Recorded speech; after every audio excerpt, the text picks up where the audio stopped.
बिस्मिल्लाहिर्रहमानिर्रहीम।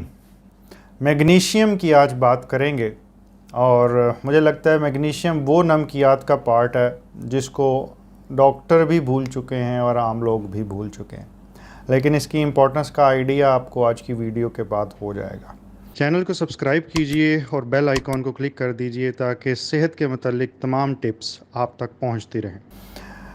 Magnesium normally कितना होता है जिस्म के अंदर, तो इसकी वैल्यू होती है 1.7 और ऊपर वाली वैल्यू होती है तकरीबन 2.2 मिलीग्राम पर डेसीलीटर, और मिली मोल पर लीटर में अगर मैं करूं तो 0.85 या 0.85 से लेके 1.1 मिली मोल तक होता।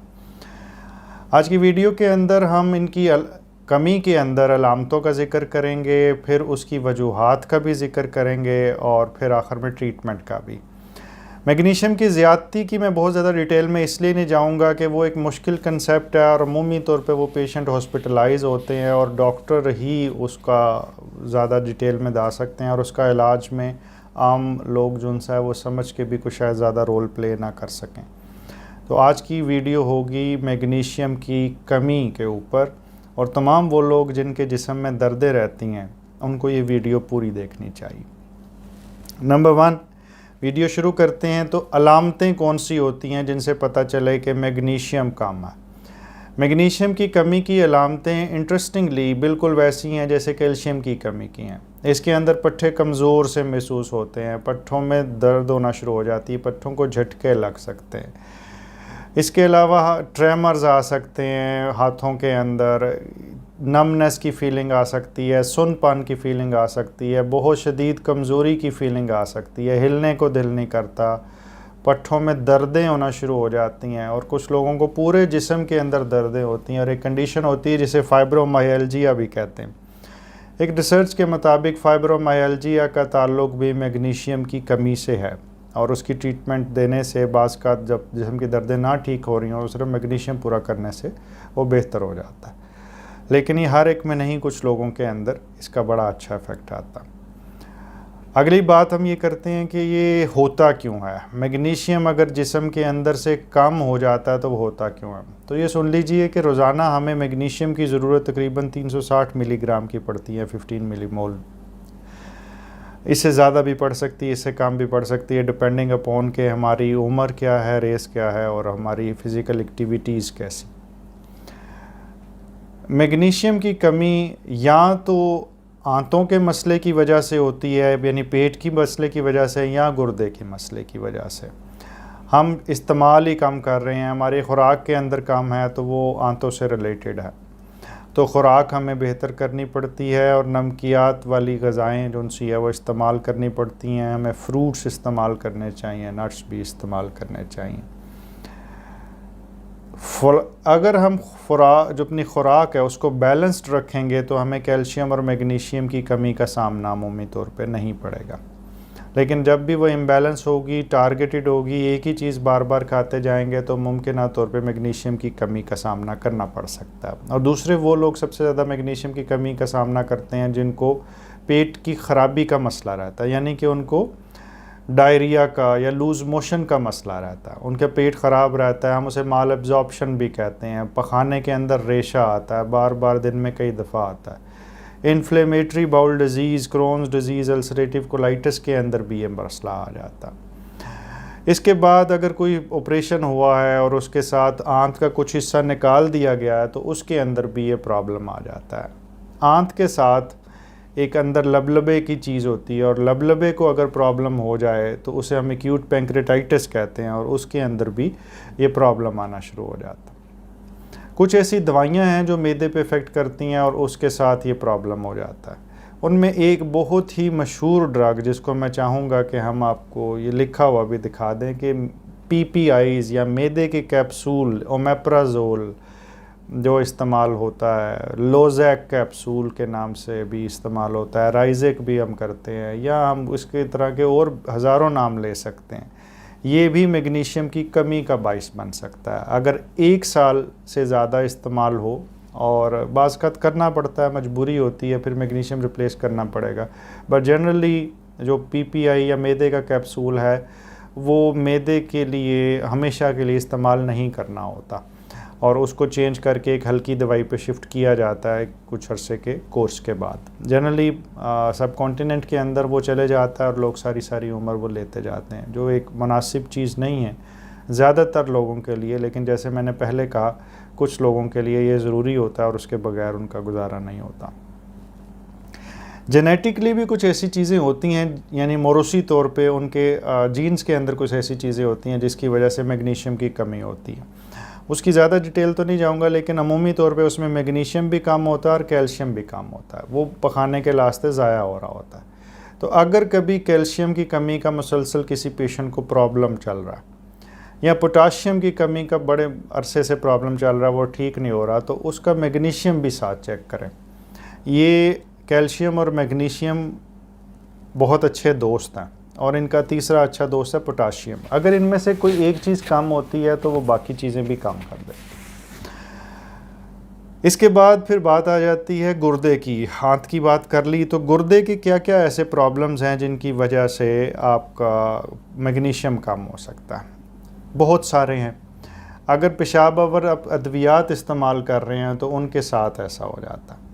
और क्योंकि लूप डायूरेटिक्स जैसे हम फ्रूसमाइड या लैसिक्स इस्तेमाल करने का कहते हैं, और भी कुछ हैं, वो मैग्नीशियम को एब्जॉर्ब होने से प्रिवेंट करते हैं, तो मैग्नीशियम पेशाब के रास्ते ज़ाया होना शुरू हो जाता है और इससे कमी का सामना करना पड़ सकता है। फिर कुछ एंटीबायोटिक हैं जैसे माइनोग्लाइकोसाइड्स हैं, अमीकासीन के नाम से, एजेंटासीन के नाम से, ये वाली दवाइयाँ भी मैग्नीशियम की कमी का बायस बन सकती है। एक फंगल इन्फेक्शन की दवाई है एम्फोटेरिसिन भी, आपने नहीं सुना होगा, वो भी ये करती है।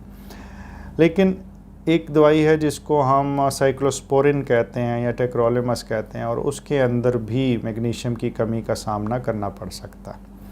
ये दवाई जो सी है ग्लोमेरुलोनेफ्राइटिस नाम के मसले के अंदर इस्तेमाल की जाती है और ट्रांसप्लांट के पेशेंट्स भी इसको इस्तेमाल कर रहे होते हैं, और प्रोटीन के लीकेज को रोकने के लिए भी ये इस्तेमाल की जा रही होती है। फिर कैंसर के लिए कुछ दवाइयाँ इस्तेमाल होती हैं जैसे सिस्प्लैटिन, और उसकी इस्तेमाल के साथ भी मैग्नीशियम की कमी हो सकती है, उसको भी जहन में रखना चाहिए। फिर कुछ वॉल्यूम का प्रॉब्लम भी आ सकता है कि हमने वॉल्यूम बहुत ज़्यादा फ्लूइड दिया और उससे ज़्यादा यूरिन आया और उसके साथ भी ये ज़ाया होना शुरू हो जाता है। इसके साथ फिर शुगर अगर बहुत ज़्यादा अनकंट्रोल रहे, अल्कोहलिज्म को बहुत ज़्यादा हो, अल्कोहल कोई बहुत ज़्यादा यूज़ करता हो, तो उसके साथ भी हो जाता है। किसी को ट्रांसप्लांट हुआ है तो उसके साथ बाज़ मैग्नीशियम वाले जैसे ट्रांसपोर्ट सिस्टम्स हैं वो डिस्टर्ब हो जाते हैं। अगर किसी की ट्यूब्यूल्स डैमेज हुई हैं तो उसको प्रॉब्लम हो सकता है। बाज़ इस तरह होता है कि पथरी निकल गई और उसके बाद बहुत ज़्यादा यूरिन आना शुरू हो गया है, उसे हम अपनी ज़बान में पोस्ट ऑब्स्ट्रक्टिव डायूरेसिस कहते हैं, तो उसके साथ भी मैग्नीशियम ज़ाया होना शुरू हो जाता है और उससे मैग्नीशियम की कमी हो जाती।